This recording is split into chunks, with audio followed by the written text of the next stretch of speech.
வடகிழக்கு பருவமழை முன்னெச்சரிக்கையாக அரசு பல்வேறு நடவடிக்கைகளை மேற்கொண்டு வருவதாக கவிஞர் ஸ்நேகன் கூறியுள்ளார்.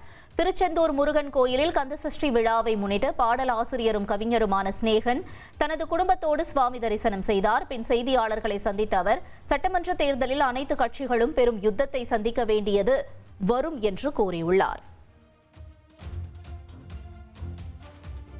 இப்போ அதிகமான மழை வந்துருச்சு. அதுக்கான துரிதமான வேலைகளை பண்ணியிருக்காங்க. இப்போ சென்னையில் நான் இருக்கிற இடத்துல கூட ஏற்கனவே தொடங்கப்பட்ட விஷயங்கள் 80% முடிஞ்சிருச்சு. ஒரு சில இடத்துல கொஞ்சம் இருக்குது. அது வந்து சீக்கிரமாக சரி பண்ணிவிடுவாங்க. பெருமழை வரத்துக்குள்ளங்கிற நம்பிக்கை இருக்குது. எல்லா ஏற்பாடுகளும் பண்ணிக்கிட்டே இருக்காங்க அப்படிங்கிற நம்பிக்கை தான் எனக்கு. ஆனால் வருகிற தேர்தலுக்கு இத்தனை வருடம் வந்த தேர்தலை விட வருகிற தேர்தலுக்கு இப்போயே எல்லா கட்சிகளும் ஆயத்தமாக இருக்கிறது வந்து ஒரு பெரும் யுத்தத்தை வந்து எல்லா கட்சிகளுமே சந்திக்க வேண்டிய ஒரு நிலைமை வரும் அப்படிங்கிற ஒரு நிர்பந்தம் இருந்துகிட்ருக்காங்க.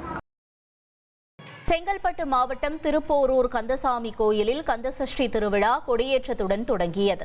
முருகனுக்கு சிறப்பு அபிஷேகம் செய்யப்பட்ட நிலையில் ஏராளமான பக்தர்கள் கலந்து கொண்டு முருகனை வழிபாடு செய்தனர். மகா கந்தசஷ்டி வைபவத்தை முன்னிட்டு கந்தசாமி கோயில் முழுவதும் மின் விளக்குகள் அலங்கரிக்கப்பட்டுள்ளது. கோவை மாவட்டம் தாளியூர் பகுதியில் ஹாயாக வலம் வந்த காட்டு யானையால் அப்பகுதி மக்கள் பீதியடைந்துள்ளனர். தகவல் அறிந்து வந்த வனத்துறையினர் யானையை காட்டிற்குள் விரட்டியடித்தனர். இந்த காட்சிகளை பார்க்கலாம்.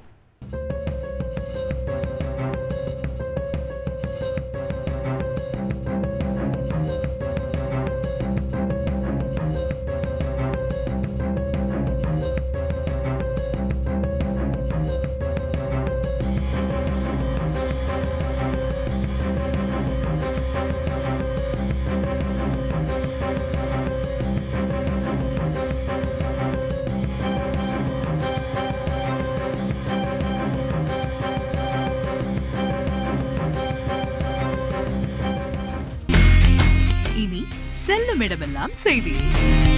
தந்தி டிவியின் வாட்ஸ்அப் சேனலை ஃபாலோ பண்ணினா செல்ல இருக்கும் இடமெல்லாம் செய்தி.